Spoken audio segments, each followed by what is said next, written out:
মালদার 12টি বিধানসভা আসনে কে কতটি আসন পাচ্ছে জানতে চান?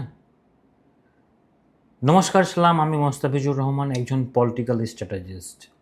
রতুয়া রতুয়া কনস্টিটুয়েন্সির যদি কথা বলি, রতুয়াতে প্রায় 35,573 ভোট বাদ পড়া নিয়ে সমস্যায় ছিল।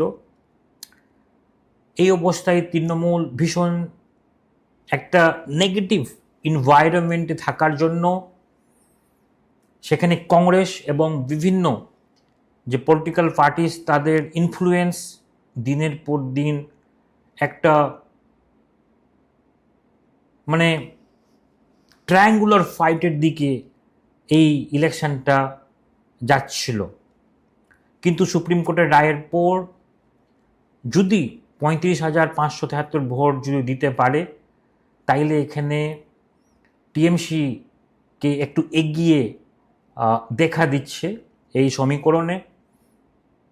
সম্ভাব্য ফলাফল যদি বলি, টিএমসি রতুয়াতে কিছুটা এগিয়ে।